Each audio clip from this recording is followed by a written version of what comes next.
Okay, hi everybody. Another Tuesday night. I'm Ray Holly, and welcome to another session with Linda Live, where you will gain insight and guidance through Linda channeling her spirit guides and speak with your own spirit guides, those who know you best. So let's get started. Here she is, the author and winner of the International Body Mind Spirit Book Award for her true life story, Guided. Her spirit guide angels were her best friends and life coaches. Here's Linda Deir. Wow, you came right out of that wall. All right, That's you pretty. guys. That's a good background since we're going to talk about The wall. building the wall. So who do we have on, Ray? Well, let's go see. Let me go fire up the other computer. So each week in Linda's weekly guided insights, I ask my guides, what's the most important thing for you to know right now? We channel these insights using Ask the Universal Channel, the same way your guides interact with you in a personal angel coaching session with me. To receive Linda's weekly guided insights, go to my website and just sign up. Tonight, the guides will be talking about the spiritual meanings of building the wall. This was published today in Linda's weekly guided insights. And like always, Ray will be monitoring the Facebook feed for your questions and comments. So feel free to speak up and let me know what's on your mind regarding tonight's insight. There's much talk about building a wall on the southern border of the United States. This is a heated debate with the arguments of both pro and con, with many facets to consider. Everybody agrees it would be expensive and take time to build, but the debate is really over the effectiveness of the wall. The spiritual meaning of building the wall or a barrier is limitations. You can build all kinds of limitations around a physical area or around your heart. Anybody can see that you can go around it, over it, and even under it, either physically or by other mechanical means. Walls are only static barriers. The illusion of separateness, that's certainly not a solution. But, that seems to be the best that we can do right now, because separateness, okay, that's what that ended with. The word separateness says it all. And it's a matter of being separate, not just because of some wall that will be built or may not be built or could be, expanded on or fixed or repaired or, whatever it is. But it's really about being separate from each other and how it's played out generation after generation through all kinds of turmoil politically and socially and economically, and now globally with all these different countries and different people with different languages, literally languages and values. So it's bringing all that together. Imagine one day, John Lennon, imagine one day that everyone will be at peace and will be one, and there will be none of this. But right now, we stand right now at a certain point in history where we are up against the wall, okay, so to speak, where it's really time to start getting serious about connecting and not being separate from each other and finding solutions for these situations. Ray, what do we have? Well, let's see.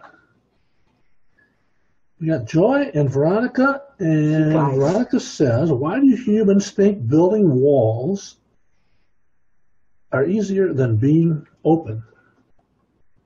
Just like I said, Veronica, it's a human problem. It's a need to be right. It's about not wanting to give something up and, not caring about the other person, really. Not letting them in. Not letting them into your heart or into your country, and you can see the problems with it. There's a lot of problems with it, where people that come into their all over Europe, you can see it. It has worked against them, but It's because the separateness was there for so long that you just can't bring them together and homogenize that and pretend everybody is going to be okay in it, when there's always that separation, that religious separation, or that economic separation. Those kids went to Ivy League schools. These kids only went to community colleges. You can't commingle that. There's a social thing going on. There's all kinds of stuff like that. It doesn't mean that you can't commingle it, you can't bring it together, because that's the whole point. That's the way guidance sees it, is this thing about separation and division is what's really causing the problems these days. That's the big problem. I think with the education thing, people instill separatism or polarization of one person against the other. You take a kid who went to the Ivy League schools and a kid both who didn't went to a junior college. Both of them could have grown up in the ghetto. Oh, I know. Well, that's true. They had a lot tying them together before. Okay, but it's not usually the case, right? No. And so the whole social structure and the way that you've been raised, it divides you. The way we've been brought up in this world, from the time that we were born, into the school system, into the society, and into the work system. It's all about class and division and fear and status and all that.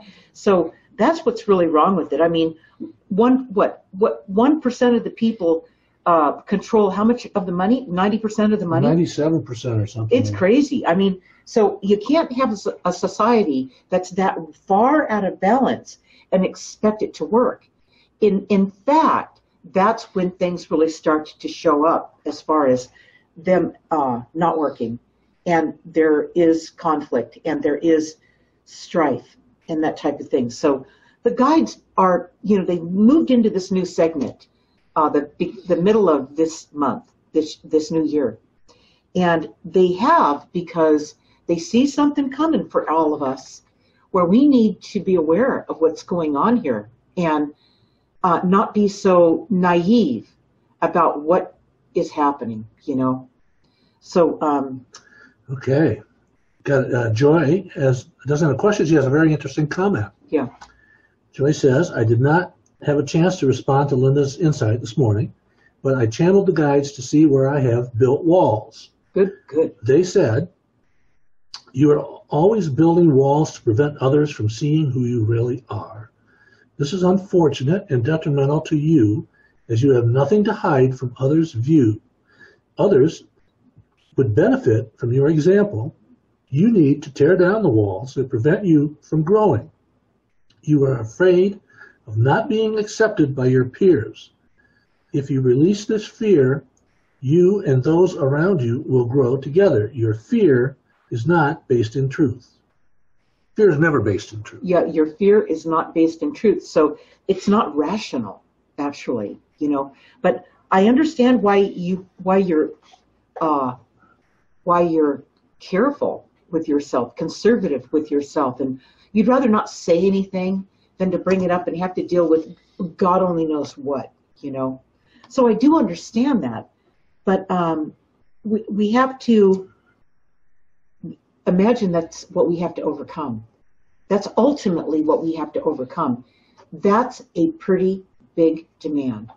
The only reason I say this is because when you see how society has, through the generations and over the centuries, has gotten to the point that it's at, you can see how unwinding that will take time.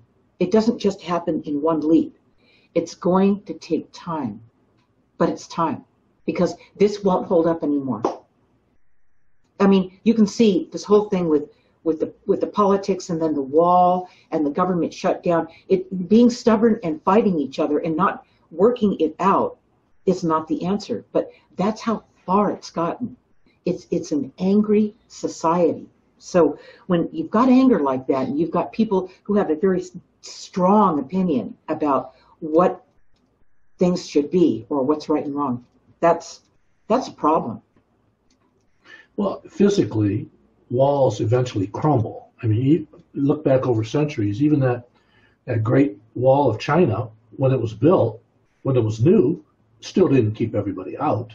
No, and they do crumble. People got in. And walls do crumble.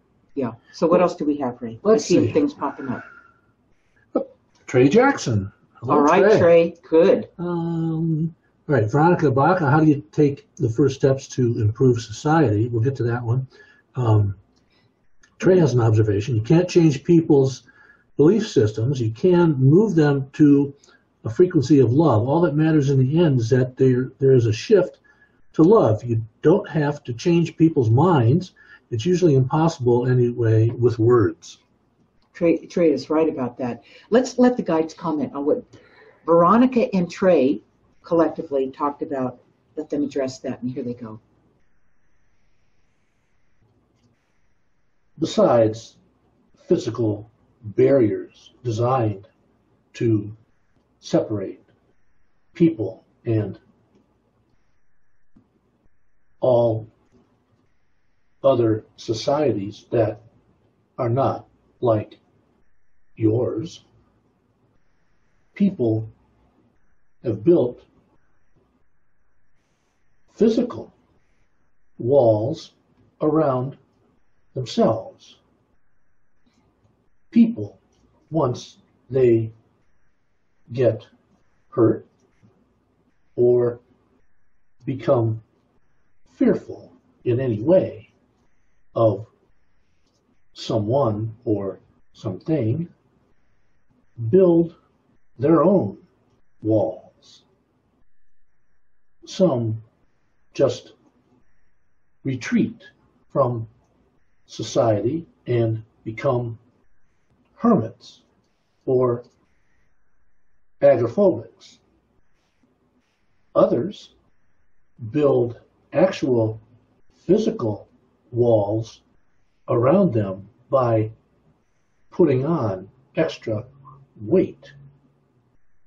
This happens when the fear becomes emotional and people do things to not draw attention to themselves.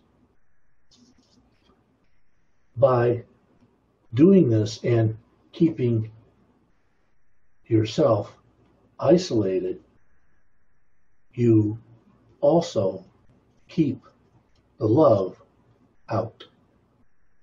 Wow, this thing about, and that's right, Trey, about the love, this thing about being overweight. Look at how many obese people, I mean, there's so many people overweight, children, everything, that are overweight.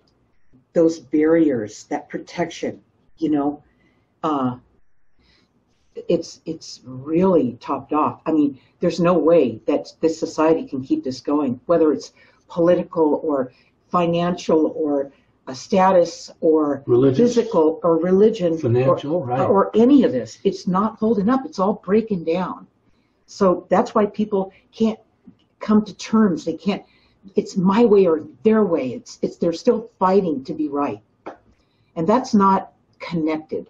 That's not love. That's not bringing both worlds together and working it out.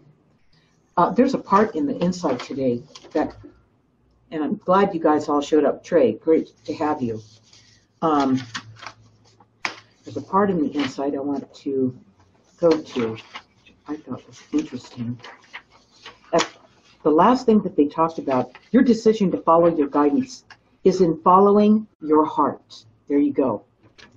Only when you can make this connection and see what's really at stake, that's when that happens. When you are connected soul to soul, the solution will become clear. I'm going to say that again. When you are connected soul to soul, the solution will become clear. It's that easy. It's that easy. There's no stress on it. It just comes out. It shows itself. It's the truth. It's truth and love. That's what it is. I mean, sometimes these barriers, these walls, are imaginary lines on a map.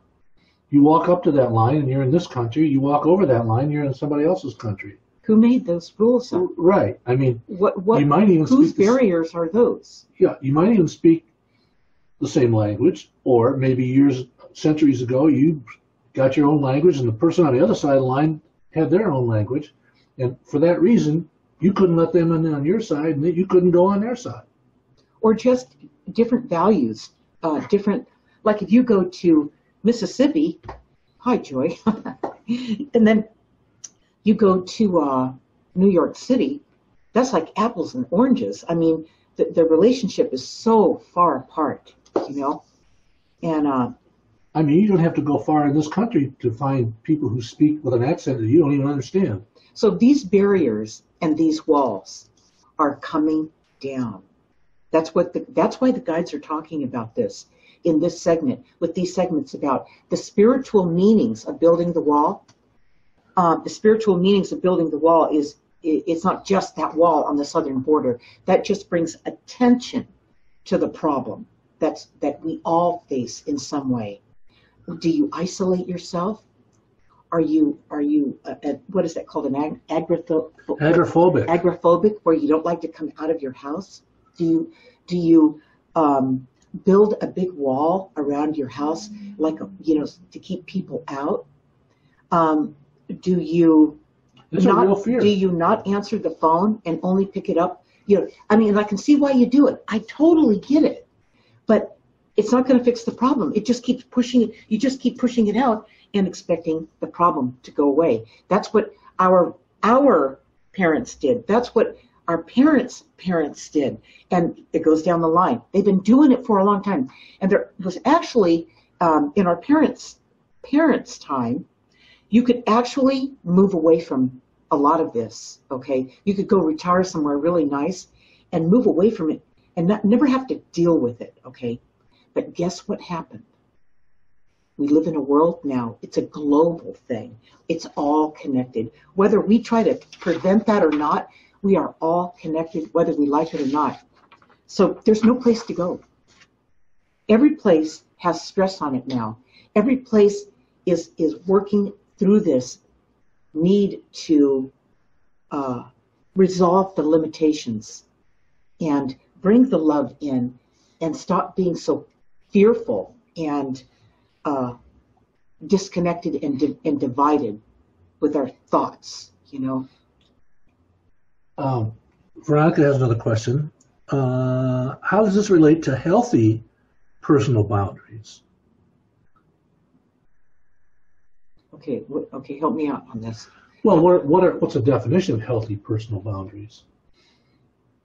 Well, it's an evolution. You can't go out there and think that you could say that you know what a healthy physical boundary is based on some euphoria or some ideal time in the future where we're all going to migrate this way. Hey, guys, we're either going to go this way or we may not make it, all right, as a species. That's where we're at with this. That's where this really is. So to push it and to think that it could be utopia right now while you're living around all the chaos, you know, we can, like what Ray and I do when we do these things, when we do the insights, when I write the books and all that. It's my way of, and our way of facing this thing, looking this thing in the eye and letting the guides come through and deliver this information to you guys when it's timely. And you know what? It's timely. Actually, it's showtime. And this year we're going to really see a lot of friction around this because it's time to break it down. And next year there's going to be even more. And let's let the guides talk about what I just said. It's going to push us through it, get us out of it. You must have reasonable personal boundaries. But you can't go out into society without any kind of cautionary activity. That would be a disaster. Right. It's like the electric fence for your dog in the backyard. They can only run up so close, and they get a trickle of a charge. But if they get too close, they get shocked. Same way with people. If you get that emotional trickle or fear, it's a warning. It's guidance to stop where you are and reconsider what you're doing. Right, right. So it's not going to just happen in one leap, you guys. It's about, it took generations after generations to get to the point where we're at. So to unwind it and move it back and push it back, it's got to be collective. It's got to be where most people have had it. You know, there's that 10% theory. Once 10% of the people are on board, it's the 100th monkey. Everybody else just kind of falls into place. All right. The same 100th monkey syndrome got us where we're at. We just kind of let it happen. Oh, you know, we don't have to fix it, or, you know, I'll just move away from it, or I'll build a bigger wall, you know, and all that. Look where it's got us, and look at how people, you know, have reacted. Anyway, go ahead, Ray. Kathy says the guys made the comment in today's insight that the walls will fall. Is that an indication that the U.S. will fall? It's a warning that all societies that lasted hundreds of years all disappeared in their form they had at their peak. At different times in history, different countries have ruled the world. England, Spain, France, Germany, Russia, and the U.S. have all taken turns. So nothing is in stone. A society is only as strong as its people's values. With a lack of values that we have in the world today, it's hard to say who will come out on top. So whose values have slipped the most if you were to look at this country by country around the world? You know, if you could really step back from it and look at our own country with clarity and, you know, objectivity, along with everybody else, which one would you pick? I think you'd have to look at two things. You'd have to look at political values and religious values. The two things that polarize. That's true. Some of the strongest things that polarize people. Those are the two biggest polarizers there are. Right. Yeah. Those are the two biggest. And economic too, Ray. Well, economic has really gotten crazy. It's so out of whack. Lack of values in political values and religious values and basic human values leads to the breakdown of all society. What do we have there? Okay. Trey, it won't be as bad as 2008, but there's going to be a change. Yep. You're absolutely, Trey. Right. Yeah, and people can feel it. Yeah, it could be a 1-2 punch. That's kind of what they're coming through with. They're coming through with it's a progressive movement into getting it painful enough for everybody, not just the Americans, but around the world. Get it painful enough where we're willing to shift. Willing to work together. We're willing to work it out. You take a city who has all different kinds of people in it that don't get along, and a huge natural disaster hits that area, everybody starts to work together. Do you see how because it's bigger. It's more pain than what they had before. And do you see how? And the only way they could make it is to support each other at that point. It could be that the universe and everything that's trying to get us to move that way, to get us to move this thing back to where we had values. It could take a really long time, because it did take a really long time for it to get to this point, right? So when Ray brings this up about something could happen, it would look terrible in our eyes as human beings. But really, that would be a great big leap. That would eliminate a lot of time it would have otherwise taken for us to get around to doing it ourselves. Instead, nature comes through and it goes bang, and it really does push you through the door. So, let's hope it doesn't have to get to that point. But, the societies are really have lost their values. That's really what it comes down to. I thought of something, how people build walls that we didn't build walls when we were young. Electronic walls. I mean, when you get a phone call now, you look at it, you know who it is. Sometimes their picture pops up on your phone. You can say, do I want to answer that? Do I want to engage right now? In the 50s and 60s when we grew up and the phone rang, were we scared of who was on the other end of the line? Everybody ran to answer the phone. That's right. I'll get it. No, I'll get it. I'll get it. Yeah, it was a different, everything that went along with it was open, okay? And yeah, once in a while there was a predator in the neighborhood that tried to take and hustle a child into the car. They've always existed. But we let this thing just blow out of proportion, I don't know. Well, now you can lure them into your car electronically. You can meet them on social sites. Right. And trick people into dates, trick people into that. It all thinking you're somebody you're not.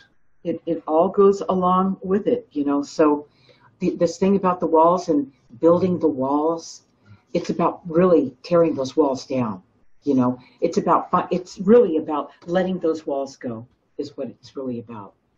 I see you built that wall behind us. I put that up there. And I got in. Look, see? I know you did, Ray. Some walls are beautiful, Yeah. But anyway, what else do we have, Ray? That's it. Okay, you guys. We have quite a good crowd tonight. Trey, Katrina, Kathy, Joy. And I'm just going to read the last, how it works in this session today. How could we expect some of the most desperate people in the world living next door to the richest country in the world to react? Put yourself in their shoes. What would you do if you lived in a country who threatened the lives of you and your family? It's unreasonable to think that walls and barriers will ever be stronger than the pain these people are suffering. When you roll those papers around, right, because the mic is so close, it kind of makes noise. Okay, we could say it's not our problem, but history has proven that won't stop it. It's a corruption from the lack of values spinning out of control that is the culprit here. So what a wall or barrier represents is a refusal to face the real problem while pointing the blame at some side effect of what the corruption has caused. That's where the problem is. So it's corruption. It comes from the highest part of government and society and politics and everything. And that corruption is what caused people to get desperate and do the things they've done. Before that, they didn't feel that desperation. Not like that. So this is a top-down thing that's caused this to happen for many decades in a real serious way. I'd say since World War II is when it really started going south. Yeah. So, okay. So what's going to happen next week? We're going to close the session with their closing message to all of you. And before we do that, I'm going to talk about how this is going to lead into next week, and it really leads into it well. Next Tuesday, January 29th, join Linda Live on Facebook. This will be a Q&A and commentary with Linda and her guides at 6 p.m. Pacific time, so don't miss it. The guides will be talking about the spiritual meanings of your polarized society. Have you noticed that everywhere in the world, people are angry? They are angry at some other group, whether it's politics, religion, geography, or any other type of organized group. Each group has targets they hate. All this hatred means nobody will ever be able to get along. When you miss the spiritual meaning of this issue, this happens when you watch the news. You are really missing the spiritual meaning when you rely on the news to tell you what the real problem is. Instead, you are only being told the points of contention. So this goes right back to the separation, the division, the isolation, the need to be right. It's the opposite of love, like Trey was talking about. So, it's just a continuation of the problem. It's a deeper problem that really isn't, it's really not obvious after all this time and how it's built up to the point where it's at right now. It seems complicated, but it's really not complicated at all. It just seems that way because it's overwhelming now.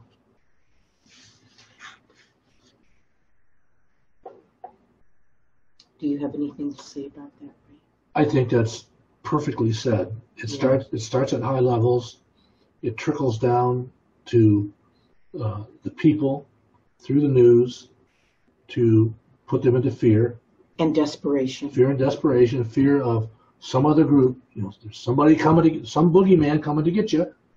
And this is what we need to do. And this is what's backed us into this corner we're in. We're really backed into a corner. I don't mean just Americans. I mean everybody around the globe. They've been within a society that is so rich and has so many possibilities and so many advantages technologically alone. To find people struggling and suffering and in so much pain and desperation, that doesn't add up. Okay, so we have somebody else said something there, Ray. Katrina, very good info. Bridget, let's see here. I forgot which president said we have nothing to fear but fear itself. I'm not sure who that was. Maybe that was Churchill. We need to face our fears and understand them, or they will be projected outward. That's a very good observation. And we have some other people who just stopped in to listen tonight. Good, you some guys. New people. We love it when you show up. Yeah, sign up for Linda's weekly guided insights on my website, lindadeir.com. All right. That way, when they get it on Tuesday, they can leave their comments already on the blog post. Right, on the and post. their questions. Right. Oh, we love it. We love having that. All right. And we're going to let the guides close this session about the spiritual meanings of building the wall. All right. And here they go. Walls intend to instigate some type of balance. That's how they are sold to the public. But this balance can only be achieved when people's values change. If values change, the people's interaction with each other changes, and it ends up in a new balance.